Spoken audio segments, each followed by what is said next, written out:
Welcome, ladies and gentlemen, to another episode of the Sports and More podcast with your host, Eddie Morelos, and my producer, Mr. I forgot my name. Asa Costa's back with us. And we have an awesome guest. We are super pumped today on Tuesday, June 8th. We have a freaking awesome, I'm so excited about this, Ace. Mr. Cody Decker is with us. Everybody, Cody. What's up, guys? Thank you. Hey, thanks so much for having me on. Let's talk about all the sweet things in El Paso. Let's go. Yes, that's why I reached out to you.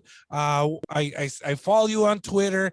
I listen to you when you jump on with Mr. Steve Kaplowitz, and man, I was like, I got to reach out to this guy, and I did, and you happily accepted. So thank you, Mr. Yeah, well, I happily accepted, and then showed up 2 hours late, like any other great guest would be. It's all good. You're here. It's like my buddy Ace told me, when you're in show business, hey, sometimes you gotta adjust. So, yeah. Well, yeah, seriously, thanks for having me on. I can't wait to talk to you guys. Thank you so much. Cody, you are currently the Associate Executive Director at the El Paso Border Youth Athletic Association, correct? That's right. BYAA for short, make it a little simpler. But yes, it stands for the El Paso Border Youth Athletic Association. It's a 501c3 nonprofit dedicated to getting kids into college through baseball and softball. Through baseball and softball. So I know, Ace, there's a lot of listeners who have their kids currently in baseball and softball. My niece is currently playing in a varsity game over in Las Cruces, New Mexico, softball. But there's probably some things that you can inform us about that'll be helpful for people like that, correct? Absolutely. I mean, we have amazing softball coaches on the premises. Taylor Sargent, ex-UTEP player, really does a great job with her teams that she has, not to mention just the college prep program that she runs. On the baseball side, you have me, you have Cameron Haskins, you have Robbie Spencer running a lot of the college prep and high school prep. And not to mention everything else that's actually taking place over at the facility as well. The base, which of course is under everything we have over there. We have Brent Dean and Joe Beimel of Beimel Elite Athletics. They're in there bringing a lot of modernization of, modern metrics, not to mention forward thinking when it comes to throwing, recovery, and really it's next level athletic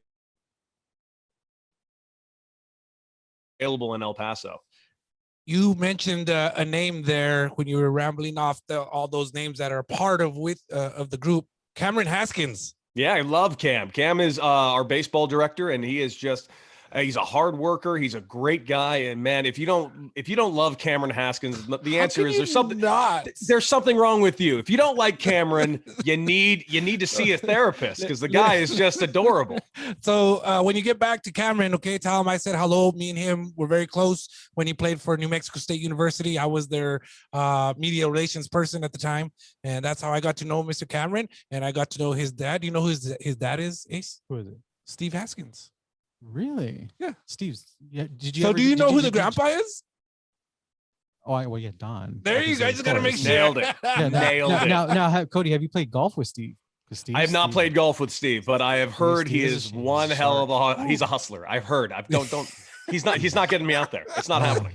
I remember for the apartment association, like he'll play with a couple of the teams, and they're like, yeah, can you get us back on track, and he'll just go boop, put it in there. All right, next. Cool. We advanced. Well, you mentioned golf. We actually for the El Paso Border Youth Athletic Association coming up, we do have a golf tournament coming up. So if you're a golfer, you got to get out there. But the golf tournament, we're doing it at Top Golf, and we're gonna have try to raise a lot of money. I'm trying to bring in a lot of cool things for a silent auction. I'm calling in a lot of favors, Mike Trout and a few other people to get a lot of cool stuff to auction off. So we're gonna have a blast. And if you do swing those clubs around, man, you gotta outdrive me over at Top Golf. I can try. What date is that golf tournament is gonna be at? I believe that's gonna be in the end of September. I don't actually have the date on me. I'm sorry. I wish I had the pamphlet. That's awesome. Awesome. So again, you're helping to teach young kids and helping to teach the right techniques and how to recover and not get injured, correct? Oh, yeah, I mean, injuries are going to happen, but it's not just about getting injured. It's about how you can recover from injury, how you can learn not to injure yourself again. The thing about what we've learned so much over especially these last 5 years, as opposed to even the previous 20, is, we've learned more about biomechanics, throwing mechanics, recovery, and what you actually need to do as a baseball player, as an athlete to properly recover. And those are some of the things we are implementing and, really not forcing, but really making paramount to the programs that we have. Our high school prep program, our college prep program, not to mention everything that's going on with BYAA Elite Athletics with us. It's just everything growing together in one thing. We're building a brand new baseball and softball community here.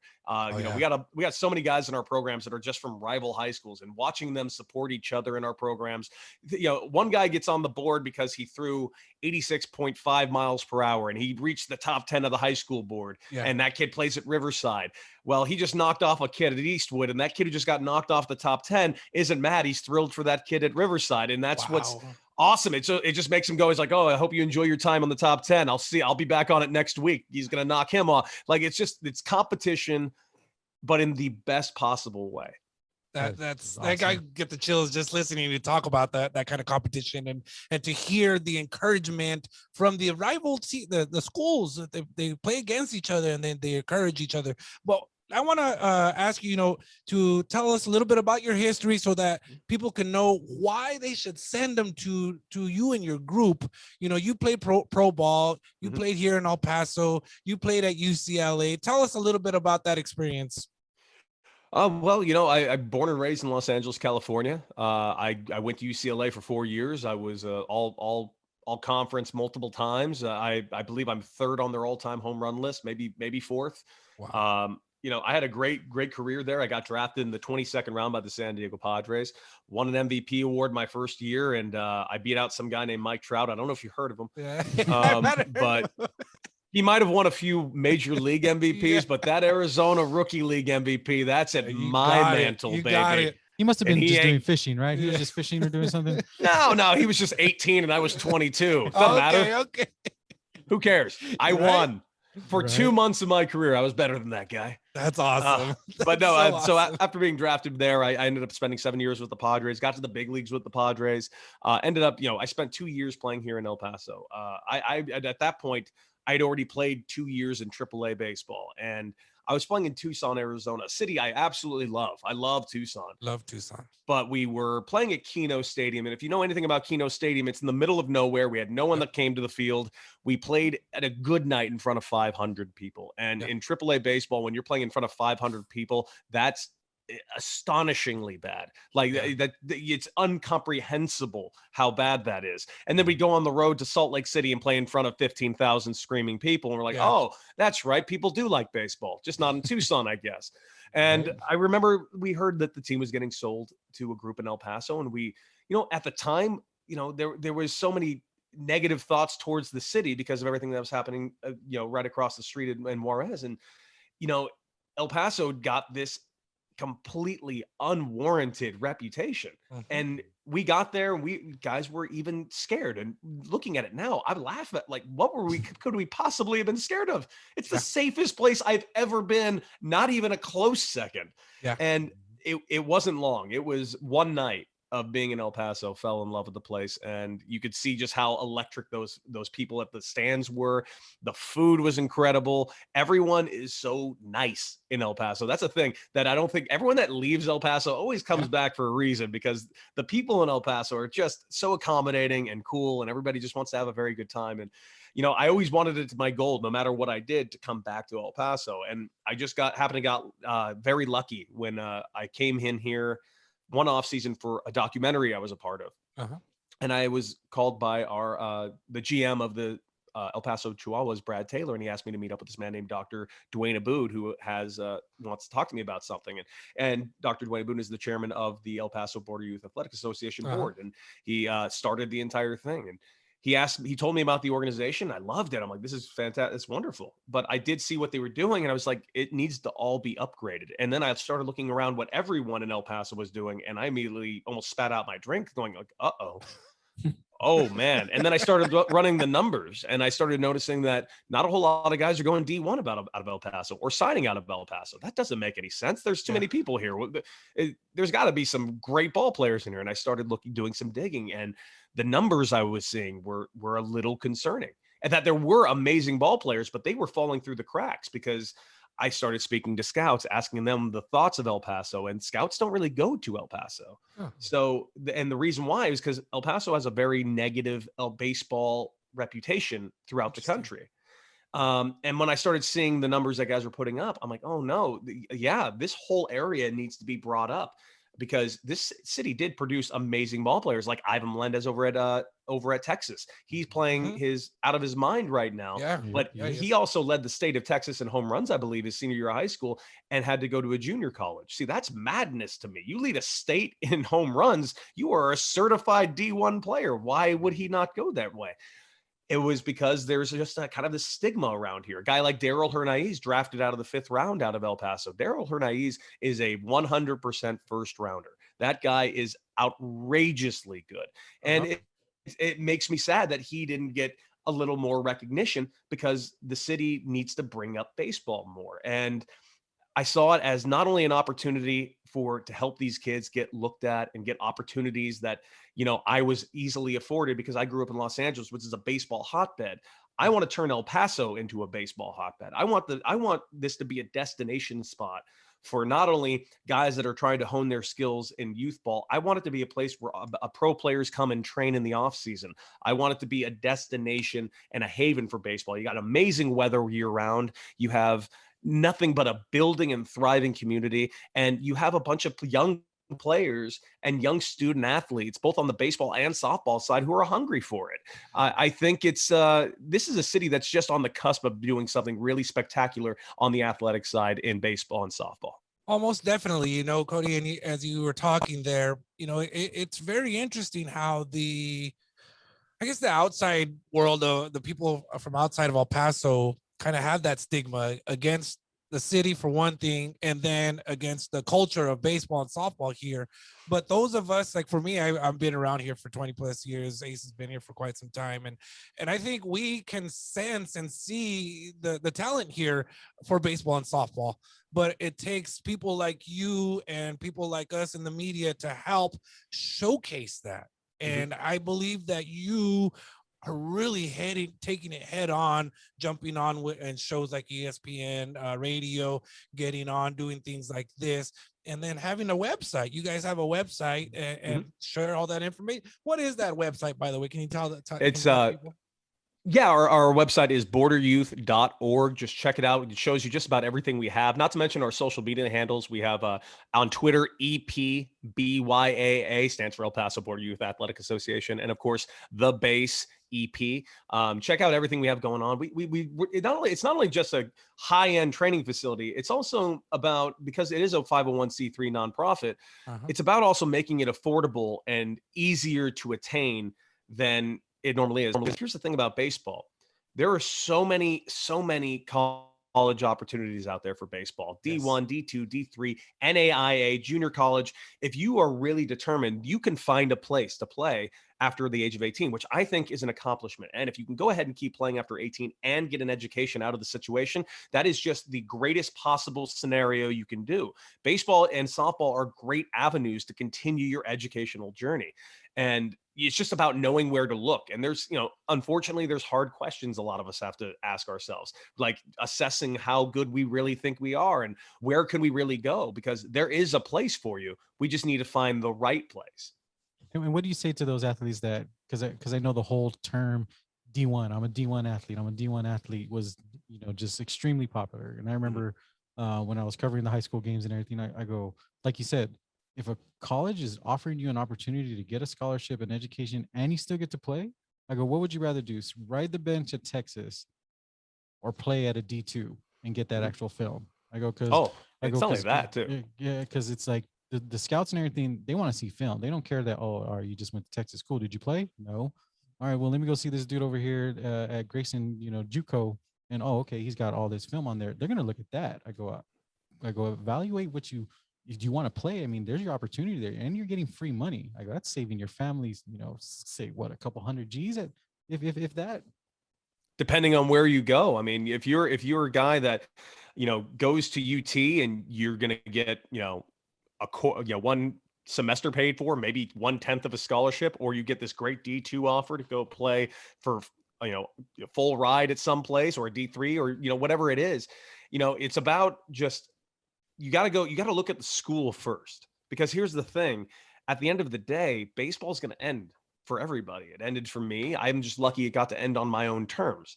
Um, I'm one of the rare ones that got that opportunity. Most guys get their pink slip and it's done. I got my pink slip a couple of times. I was able to latch on to other organizations, and not everybody is that lucky, but that diploma lasts the rest of your life. And that's the thing that's going to help you, achieve your goals for the rest of your life. The guys that make it to the major leagues and stay in the major leagues well enough to be well off for the rest of their lives, yeah, you see them on TV, but guys, you got to understand that's a percentage of a percentage of a percentage of a percentage of a percentage in the history of Major League Baseball, which is over 150 years old. There have only been 20,000 players to play one pitch in the big leagues. That doesn't even fill up 1/3 of Dodger Stadium. Wow, That's how few people have made it to the big leagues, let alone the guys that signed long-term contracts, because that number is in the hundreds. Exactly. So there it is, for the listeners and the parents in particular who are listening, and you have kids who are playing baseball or softball. Mr. Cody Decker here in his group, they do that college prep academy through the BYAA. And one of the last sentence that I got that I was reading here, and it says, "We are committed to educating and preparing our members by providing educational resources and national level baseball instruction critical to becoming a collegiate student athlete." That last sentence right there really hit it on the head for me. Again, I worked for a college for 10 years. I worked with college baseball players for 10 years. So to prepare them for that, especially at the D2, D1 level, where you have to figure out your time management skills. Talk a little bit more about that if you can. Oh, no, it's great. I'm glad you actually brought up those things right there, because when it says being prepared, it's not only just being prepared on the field. You got to be prepared just as much off the field as well. There were things I didn't know at the time. In fact, there's even a funny story about it, because when I was at UCLA, I never took my ACT at any point in high school.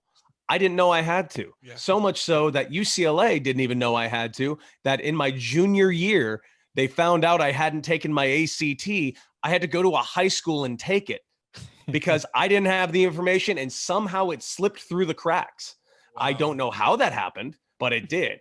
Absolutely slipped through the cracks. But I had to leave my practice in my uniform to go to Palisades High School in Los Angeles, California, in my jersey, and fill out bubbles for 3 hours, only to find out that my score didn't matter, because I was already at the university for almost 3 years at this point. But that's something I had to do. But yeah, but that's amazing that I didn't have that information. I should have had that information. And that's the one thing we have in our college prep academy. What we have is you get ACT prep, SAT prep, academic counseling. You have access to tutoring. These are the things that we all provide on our college prep program. Each one of those things cost hundreds of dollars when I was a kid, just each one of them. Signing up for NCAA Clearinghouse, we have that set up for you. Like, these are enormous things that need to be done that we guide you through. That's something that I wish I had when I was there. And the other thing, if you join the college prep program, and this is cool because, if you are a parent of anybody that, plays baseball, you know how much it costs to go to batting cages. It's not exactly cheap to rent an hour of cage time. Ours is extremely affordable, but if you're in the college prep program, you get free cage time at our facility. Wow. And that alone would have been me signing up when I was a kid. It was $70 an hour in Los Angeles when I was a kid. And that's not a lie. That's what it was. That when I was a kid, I can only imagine what it is now. Yeah. And that's one thing, again, working in the university setting, I was always super impressed with the student athletes and how they handled their time management skills. Because, of course, you have to wake up in the morning, 5 a.m. to get to the weight room. Then you got to make sure you get to class at 8 a.m. Mm-hmm. Then you got to get to study hall at 1 p.m. Then you got to make it to practice at 5 p.m. And then you got to, rest and eat, and in between all that. I can tell you my schedule. My schedule was very similar to that at UCLA. My schedule at UCLA was I wake up in the morning at 5 a.m. We have five days a week. We either had strength and conditioning, or just straight up conditioning. Yes. So we had at least an hour and a half in the weight room. Then, of course, we had. Sorry, I keep getting phone calls left and right. That's like, hey, you're a busy man. Busy man. Huh? Yeah. So I at 5 a.m. at the weights or doing conditioning, and then then I had a full day of classes. Then we had practice. And then after practice, we had a non-mandatory game. And then we got home by about 9 p.m. And the next day I had to start the same thing all over again. Oh, and I also had to do homework in between somewhere, and also occasionally have to feed myself. So trust me, college schedules are very, very difficult, but you have to be prepared for that going in. You have to know what you're getting yourself into, because it is one hell of a commitment, but that commitment can change the rest of your life.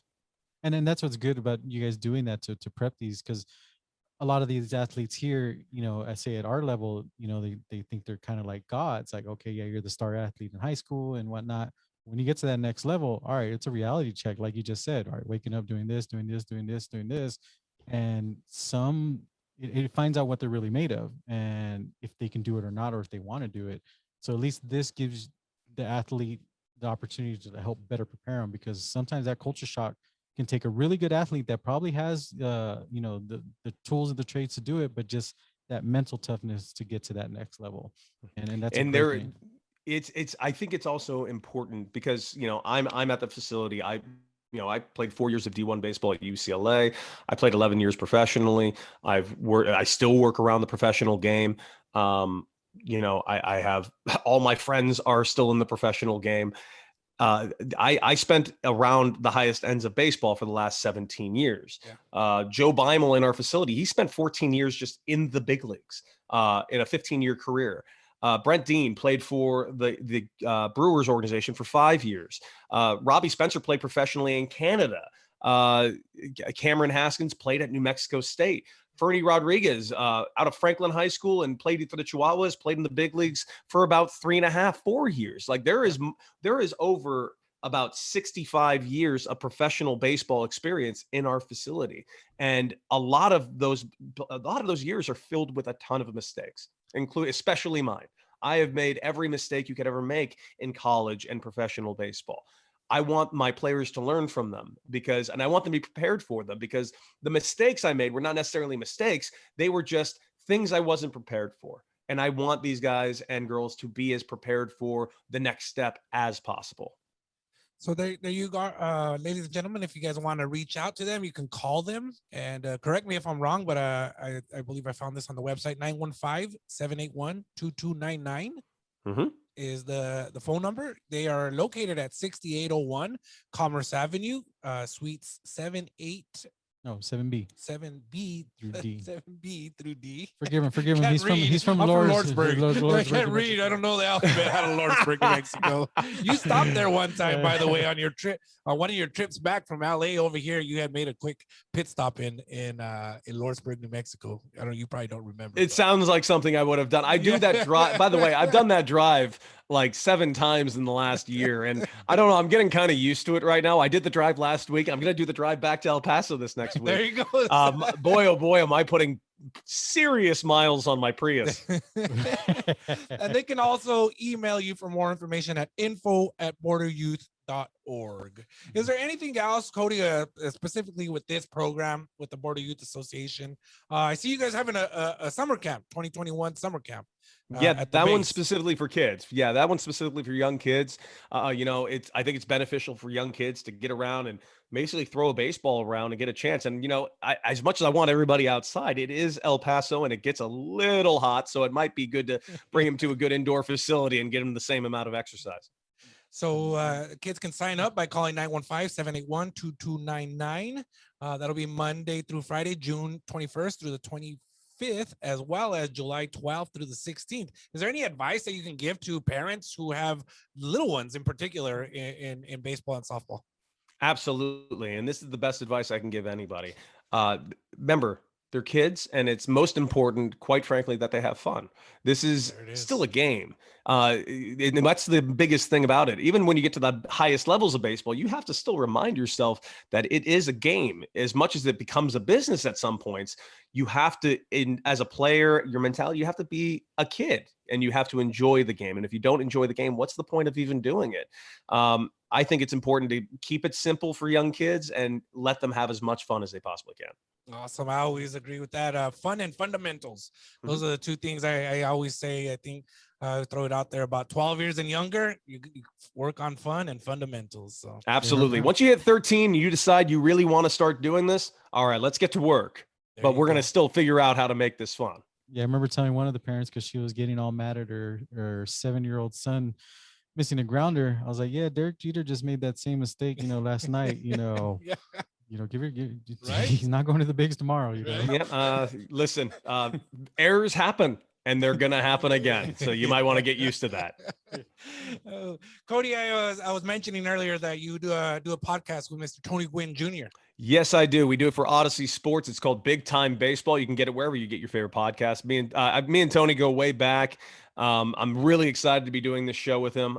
He's the best. So I'm really, really glad to be doing new things with Odyssey as well, and a great company. And I'm really, really excited for the future. A lot of big announcements coming soon. So stay tuned to my social media. I will definitely be listening. And I was so pumped up. I was listening, and you mentioned my team is the Cubs.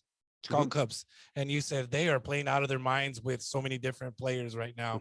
One of the players that stood out to me over the last week and a half, Wisdom. How can it not? Patrick Wisdom comes up from the minor leagues, hits 7 home runs since being up, 6 this week alone. What a oh man, I love it. Oh, by the way, Powerball Bats, great bat company. Kirk Gross has really done. Kirk is awesome. Kurt has done an incredible job with his bat company. Yes, what can I say? The Cubs are looking great right now. Can they sustain this? I do not think so. No, I really don't. I want them to. Trust me. They're so much fun to watch, but at the end of the day, their pitching is just not that good. And it's eventually going to catch up to them. And I got to say, this month is a huge month for the Chicago Cubs because, quite frankly, if you look at their schedule, they got a lot of heavy hitters. They got another series with the Padres. They got the Dodgers coming up. They got a whole lot of NL West baseball, and the NL West is the juggernaut of the major leagues right now. So believe me, if the Cubs survive this month in the top 2 slots of the NL Central, they have a legitimate shot of making the playoffs. Do they survive this month? I don't think so. I want them to, but it's tough. No, I totally agree with you, and I've said it before in previous episodes that they're missing a little bit of pitching. So I mean, that's where it's at. You know what? Maybe don't trade your Cy Young runner-up to the Padres for absolutely nothing. Right? I mean, look at you, and he's ripping it up. I mean, yeah, his injuries would always hamper him in the past, but right now, gosh. I mean, maybe that was a bad idea. Yeah. The business side. You just a couple of random things as well. Favorite place to eat in El Paso? Oh man, I got a couple. Right now, I've been going to Piedmont a lot. I love Piedmont on the west side on Mesa Street. Mesa Street Grill is always one of my favorites. Who cannot love Mesa Street Grill? The Tap downtown, man.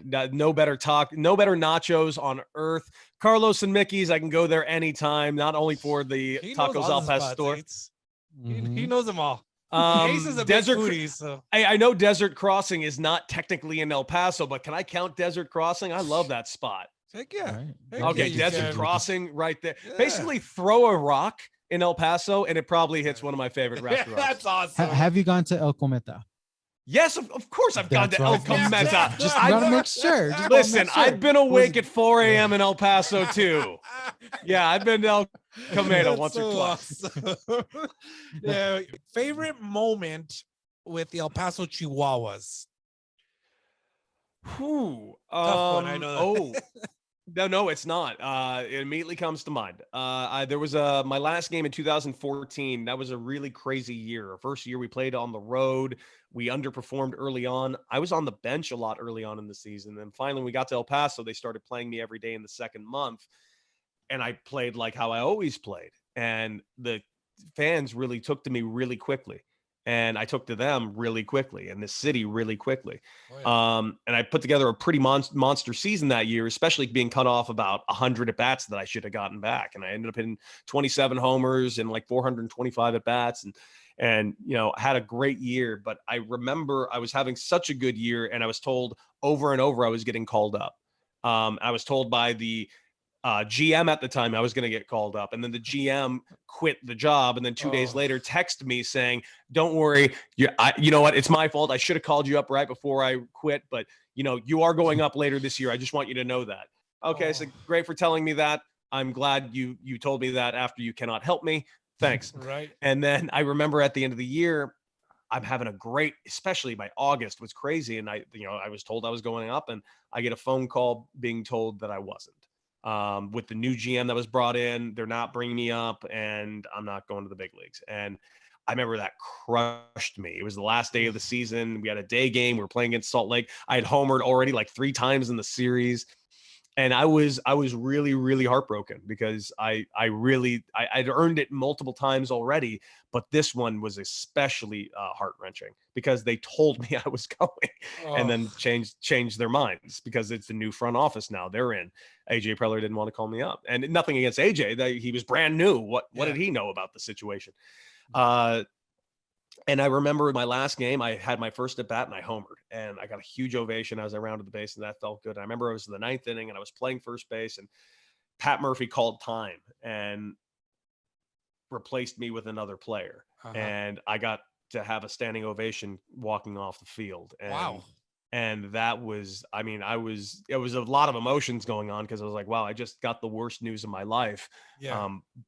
But these guys appreciate me, and how can I not be appreciative right back? And that was unbelievable. I looked up, my parents were there. My dad was crying. It was just like, it was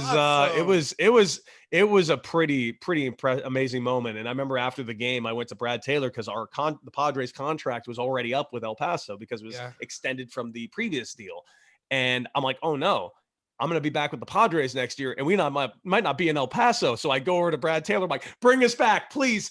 Re-sign with San Diego. I have to play here again. Yes. And I got the best news ever like 2 weeks later because he kind of went like, we're working on it, but don't make any guarantees. Then he kind of looks down, looks up, is like, that gives me like a little nod, and it was so great. Awesome. But I was really excited about, and man, I just fell in love with the place, and getting a chance to now affect the city in with what I love so much, this game of baseball, and getting a chance to really pay back all the joy you guys gave me is just man, it's a blessing is the best word I could use to describe it. Now I wanted to touch up on that because a lot of athletes struggle when their careers are done. Looking at everything that you've been able to do from retirement, how exciting and motivated are you that you're being able to be in these nice places and do these great things? Because a lot of athletes will struggle because they don't know what to do. They don't know how to fill that void. But I retired. Yeah, I retired mid-year 2019. I had this opportunity in El Paso, and I had the opportunities to host my own radio show with my wife Jennifer, and we were able to do that for a year and a half, and of course until COVID hit, unfortunately, and kind of put a whole dent in the entire radio world. And we both remained with Entercom, which is now Odyssey, and now I'm still with Odyssey doing all my work with them. I'm on in Chicago all the time, and all over the place. I was on in New York today. It's just I'm very lucky that I was able to make so many friends and so many acquaintances when I was playing throughout my career. I've always been a very outgoing guy. I like to get to know people. I like them to get to know me. Whether they want to get to know me or not, you're going to get to know me. And and I just want to make sure everybody's really kind of having a good time. And that's and it's just really, it's just kind of, I've always been that way. And I've always ran into certain things. I made all those movies when I was playing in the minor leagues. I made that viral video in El Paso about convincing Jeff Francoeur that Jorge Reyes was deaf, which was an easy Google search on his part, but he never did it. And, that went viral, and, I made a bunch of other viral videos, and, I used to come to El Paso news stations and do their weather reports or their sports reports just cause I was bored. And, I found just new ways to kind of engage with fans, and I had always worked in radio during the off season. So all these opportunities kind of presented themselves at the perfect moment. Cause I was at a crossroads in my career where I just didn't see myself getting another opportunity. I've been stuck in AAA again for the 4 years at this point, hadn't been in the big leagues in a while. And I was just like, It doesn't matter what I do. And I got flat out told that by the Diamondbacks, which, it sounds cruel, but it wasn't. The Diamondbacks is an organization that I hold to the very highest of esteems. They were so honest, generous with their time, put me in positions to truly succeed at what I was doing. But they made it very clear to me, even when I re-signed with them in 2019, there's almost nothing you could do to get to the big leagues. If you are hitting out of your mind and our team is in last place, and we had the choice between calling you or a 22-year-old prospect, calling up the 22-year-old prospect, there's just no way it's going to happen. Wow. And I just said, all right, well, I still need a job. And if a team in Asia comes along and wants to buy me, you just sell me so I can make some money. And they say, absolutely. Great. And if another team, and if of course a team inquires about you for a big league opportunity, we will gladly give you to them. I said, I appreciate that a lot. Could you put that out to teams? He said, yes, we can. And I'm like, you guys are awesome. Thank you. I mean, there's a lot of, it was actually very refreshing playing for that organization. But it was at the point, I was halfway through the season, it seemed as though no one's calling. And I'm putting up great numbers. And I'm playing, honestly, I was the best version of me on the field, which was the worst part. I learned from past mistakes. I was being treated like a veteran old man, but I was 32 years old and I hit a home run once every 7 at-bats, guys.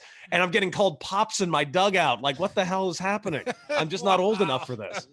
So, I was just at the time where it was like, these are the opportunities I have in front of me. And everybody has been wanting me to work in media ever since for the last 5 years of my career. I turned down a ton of media jobs. I turned down TV shows for pregame shows. I turned down I remember I turned down the San Diego Padres pregame show. Wow. I was still on the team and they wanted me to do it. I was like, well, how is that going to work? And they're like, well, you got to retire. Double dipping. And they looked at me and they're like, well, you have to retire. I'm like, what?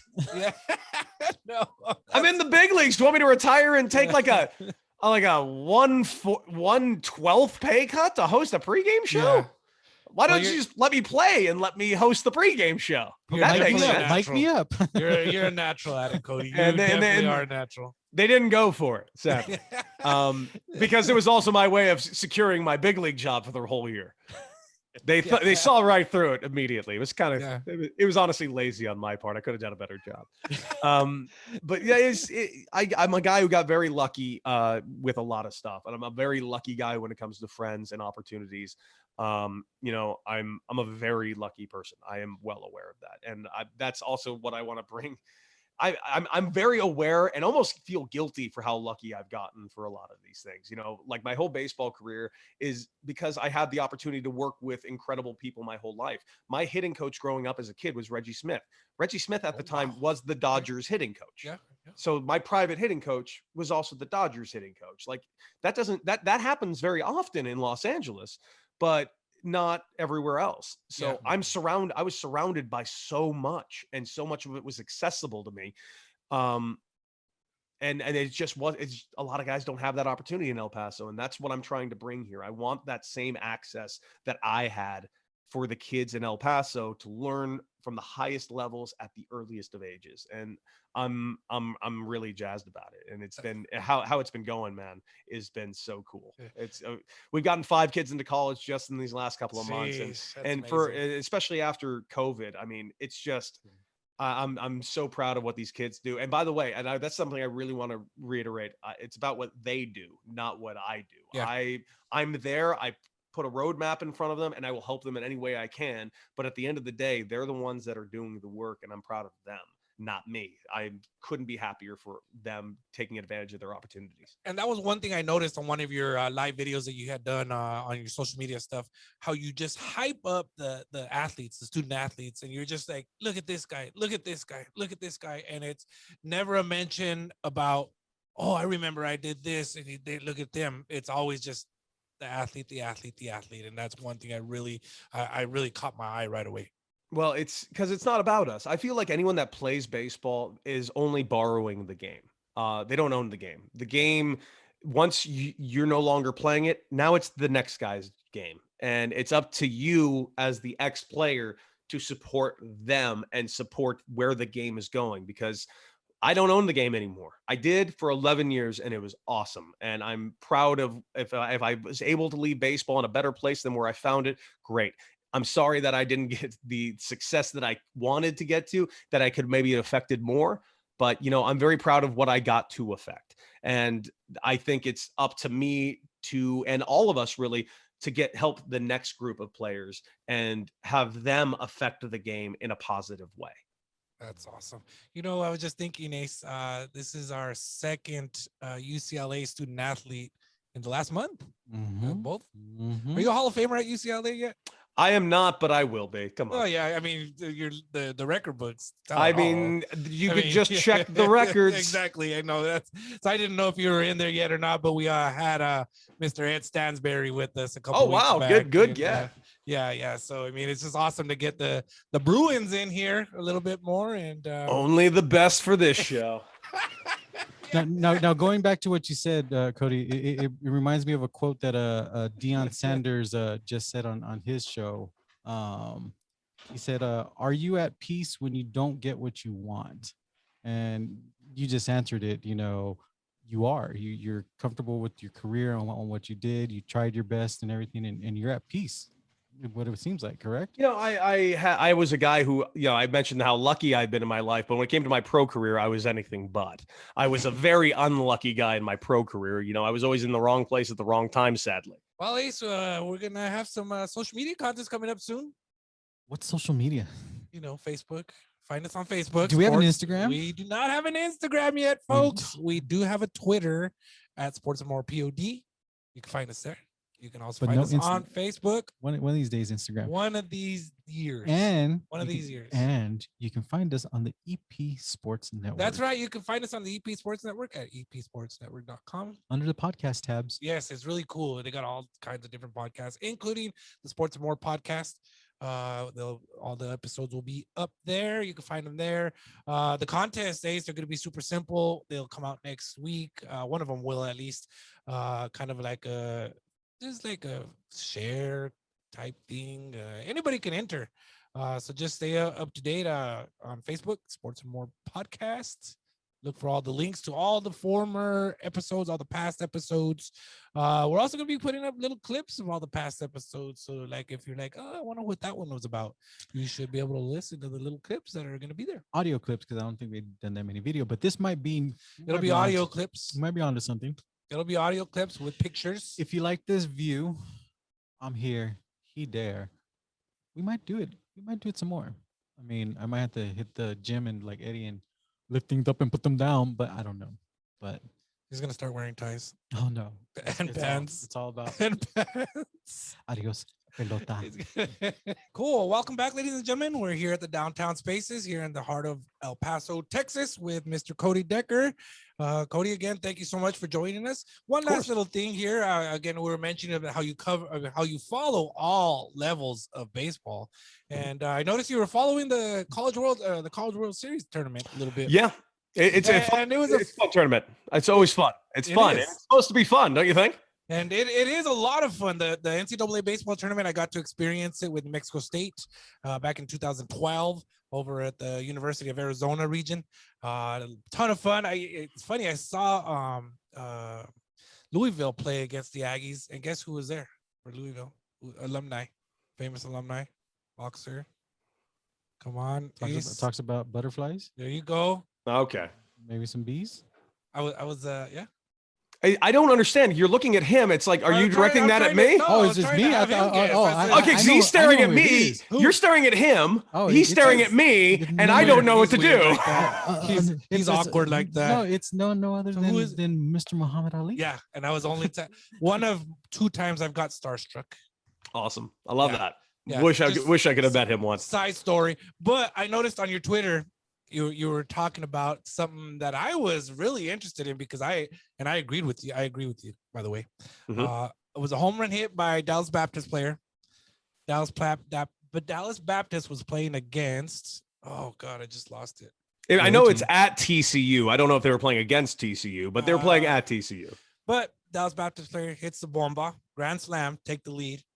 He's pimping it, I guess you could say. He's enjoying it.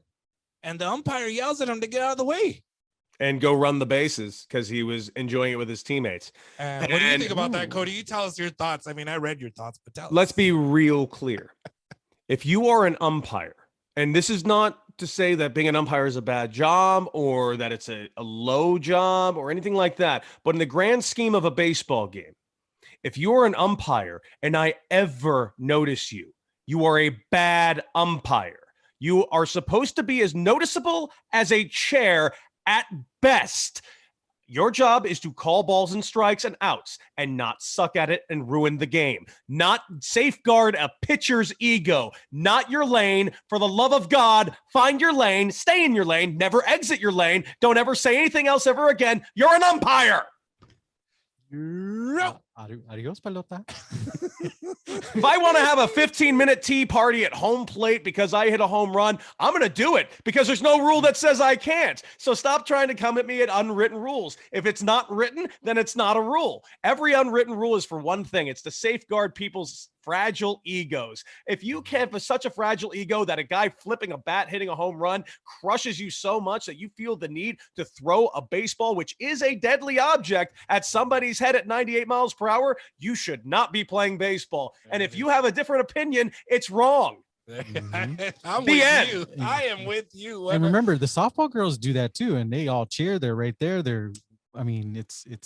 That's because women are so much more evolved than us. That is true.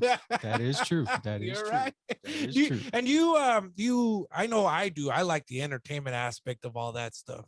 Me too. And I think it helps the game.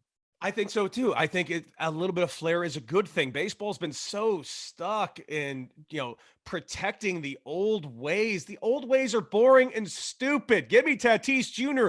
flipping a bat 30 feet because he just hit his 17th home run this month. I want to see it. You know why I didn't pimp home runs? Had nothing to do with me liking it or not. I wish I could pimp home runs. I just don't have enough swag, man. If I had some swag, I would have flipped everything I could have, but I don't. And I'm understanding of that. If I flipped the bat, you would have looked at me and been like, stop it. And I would have agreed with you because I look stupid. Fernando Tatis Jr., however, looks sweet when he does it. Acuna Jr. looks sweet.